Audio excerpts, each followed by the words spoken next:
Bom dia, boa tarde, boa noite. Eu estou fazendo essa gravação para conversar com meus filhos, com meus irmãos, com meus familiares, com meus amigos e, naturalmente, para todos que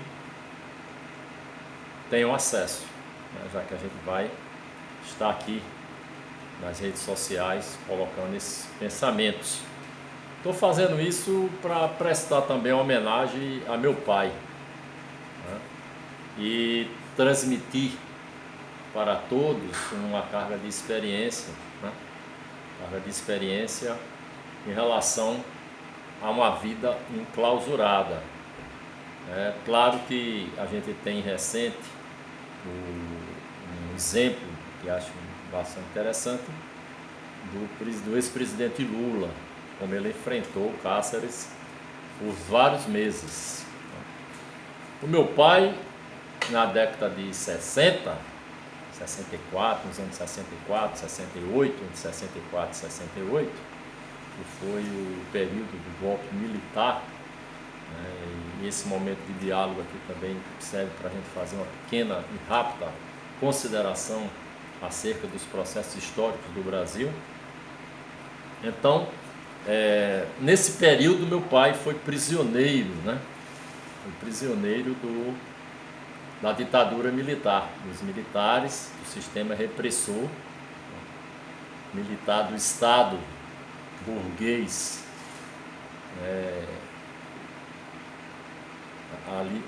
alinhado ao sistema financeiro internacional, aliado aos caminhos traçados para o mundo pelos Estados Unidos, deram um golpe no Brasil e impuseram uma perversa ditadura, né, que pariu até esse atual presidente, o Bolsonaro. Então, naquele período, eu nasci em 1953, eu tinha apenas 11 anos, né, em 64. Eu tinha 11 anos. E tanto de 64 a 68 passaram 4 anos, né? Eu cheguei de 11 a 15 anos vivendo essa situação. Eu era e sou o irmão mais velho, o filho mais velho de Dona Teresa e seu Dantas. E por ser o irmão mais velho, eu vivi aquela situação com maior intensidade, né? E a gente morava inclusive de frente do quartel que meu pai ficou um certo tempo aprisionado. Claro que eles fizeram uma tortura com a família, como fizeram com todas as famílias, uma tortura mudando de local de prisão dos comunistas, mesmo aqueles que não eram comunistas, que eles consideraram comunistas, e passaram a perseguir, né? Aprender a perseguir. Então, naqueles momentos que o meu pai esteve preso ali no quartel do 15RI, no quartel no bairro de Cruz das Armas, na cidade de João Pessoa, Paraíba, eu diariamente ia até o quartel levar alimentação, levar a quentinha do meu pai. Era atravessando a rua, eu saía de uma vila, atravessava a rua e estava dentro, na portaria, né, na entrada das celas do quartel do 15RI. Então, e tínhamos um rápido diálogo com o papai. Na entrega, e ele saía e havia sair para uma antessala, e recebia uma espécie de visita do filho. Era que ele terminava sendo uma certa visita, né? E aí, nesse diálogo, sempre surgia algumas conversas, algum comentário. E que após sair das prisões, que foram por muitos meses e muitos locais essa perseguição, ele fazia, né, o complemento desses diálogos que a gente teve. E um dos complementos era justamente como era se comportar dentro de uma prisão. Então, se comportar dentro de uma prisão era uma atitude de revolucionária, precisava ser uma atitude revolucionária. Então, essa atitude revolucionária que meu pai, o senhor Antônio José Dantas, deixou como herança, de comportamento dentro do Cáceres, eu vou passar para todos vocês, meus amigos, minhas amigas, meus filhos, meus familiares, meus irmãos, né? Isso está um pouco no livro de seu Dantas, mas não com esse pouco de detalhe que eu vou tentar transmitir aqui. Então, primeiro, o meu pai estabelecia que teria que ser feito sempre uma rotina. Claro que isso já são ensinamentos, né, dos comunistas na luta revolucionária no mundo todo.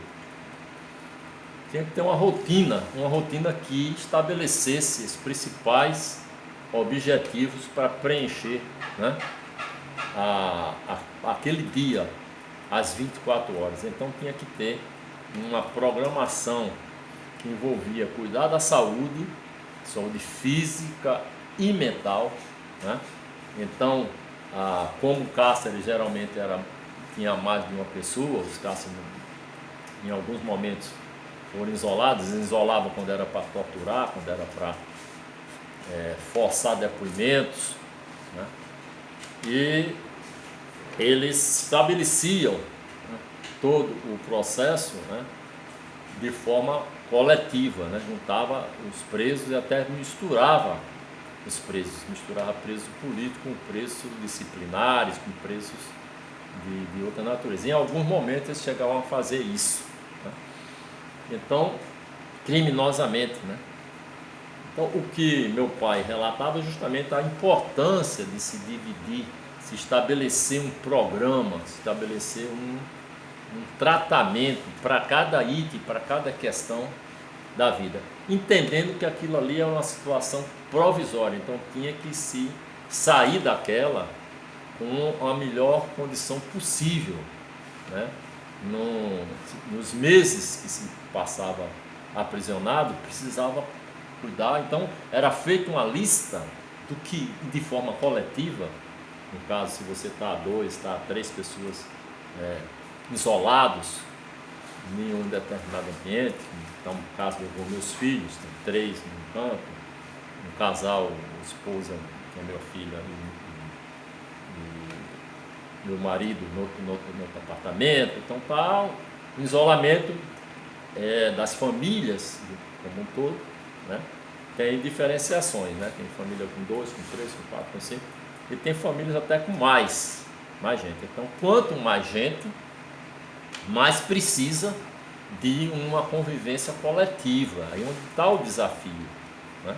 Onde está o desafio justamente de trabalhar essa relação, e para se trabalhar essa relação com harmonia, a não se perder a saúde mental, que é uma das saúdes importantíssimas, né?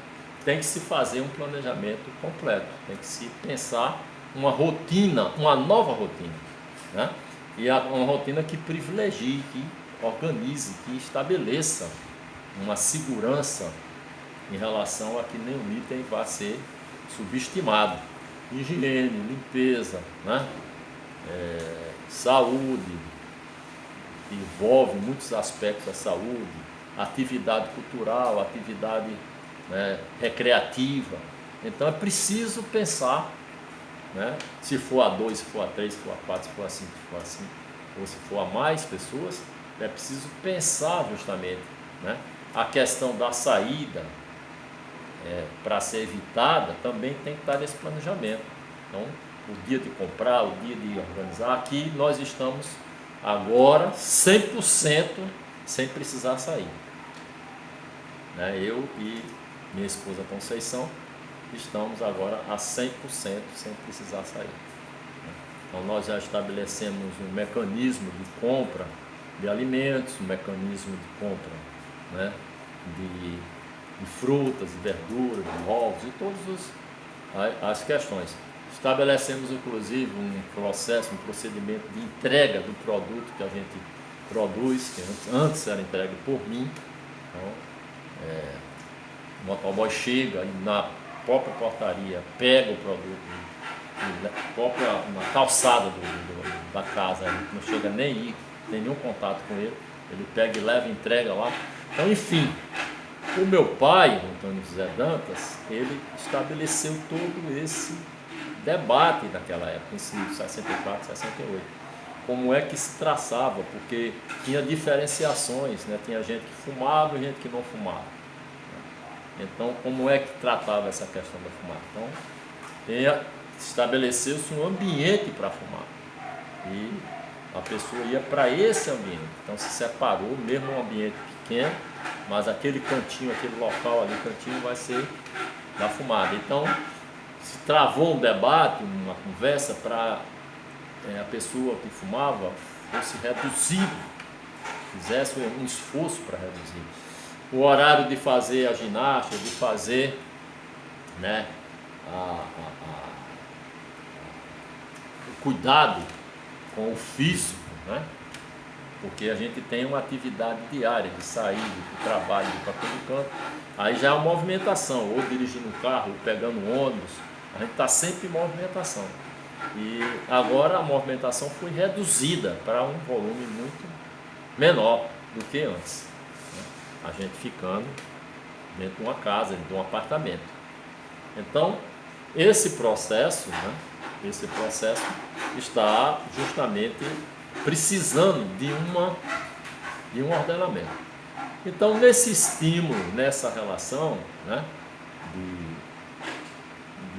cuidados que a gente tem que desenvolver, a gente realmente tem que estabelecer um processo de relacionamento interno e não perder o relacionamento com o mundo. A gente vai mantendo o relacionamento com o mundo da forma melhor possível. Era assim a forma que, inclusive, interessantemente, o meu pai, senhor Antônio José Dantas, ele estabeleceu uma informação, né, de como os presos faziam a solidariedade entre si quando algum deles saía para serem torturados. Veja que incrível, impressionante. Então, nessa rotina de fazer diariamente o processo acontecer, tinha um mecanismo que os militares, que os repressores faziam, era de retirar alguém para interrogar, para torturar e não informar para ninguém. Às vezes a pessoa voltava, às vezes não voltava. Então, mas eles ficavam recebendo o alimento daquela pessoa e davam para os presos comer, e queria, porque dessa vez quando a gente chegava lá, não, você não vai poder entrar. Então recebia a quem tinha, levava, aí você ficava na portaria esperando a devolução da marmita. Ficava meia hora e tal. Então eles botavam para os presos comer a comida, né? Ou mesmo derramava e levava de volta. Então foi convencionado com as famílias que observasse no fundo da panela se estava com sabão. Então, o fundo da panela, o fundo da quentinha, do recipiente que vinha, tinha que estar com sabão. Se ele comeu a comida, tinha que estar com sabão. Se não tivesse nada no fundo, é porque o preso não tinha comido. O preso estava foragido, estava retirado de lá para tortura e tal. Então, no outro dia, os jornais publicavam: preso tal foi retirado e foi para lugar ignorado para ser torturado. Então, a repressão ficava maluca, como é que podia estar vazada aquela informação. Mas foi um mecanismo, né, simples dessa natureza, graças ao planejamento. Então, eu quero encerrar essa minha gravação, essa minha comunicação a vocês, a todos vocês que estão nos assistindo, né, falando que é possível se resistir em qualquer situação. É preciso se resistir saindo mais fortalecido. Então, o que a gente precisa fazer é vencer todas as barreiras desse momento e sair fortalecido, sair com mais saúde, mas para isso é preciso, né? E é importante que a gente haja dessa forma, né? Para que tranquilize uns aos outros. Esse depoimento, esse testemunho aqui é também no sentido de que estimula a todos, né? Para que se programem, se trabalhem de forma harmoniosa no dia a dia, estudando a sua realidade concreta e traçando uma rotina agradável, traçando uma rotina melhor possível, né? E estabelecendo uma relação com a realidade concreta de resistência e de aprendizado e de busca de solução, porque a gente não sabe quanto tempo vai permanecer, né? Da mesma forma que meu pai não sabia quanto tempo ia permanecer prisioneiro, né? Então é preciso manter a saúde física e mental, né? É preciso crescer o nosso amor para com nós mesmos e com as pessoas que nos rodeiam e com a humanidade. A gente precisa de cada vez mais ter o amor como referência e a luta pela transformação dessa sociedade perversa para uma nova sociedade, para um sistema novo. E o sistema novo que a gente precisa construir, também a gente precisa construir dentro de nós, vencendo cada vez mais o egoísmo, vencendo o personalismo, vencendo a verticalidade imposta de cima para baixo, né? E isso tudo a gente vai construindo. E essa oportunidade de reflexão, né? Porque a gente tem que enfrentar essa dificuldade, enfrentar esse problema seríssimo como um momento de reflexão, de crescimento e fortalecimento. Muito obrigado, desejando a todos e a todas que passem por essa quarentena se fortalecendo. Um abraço.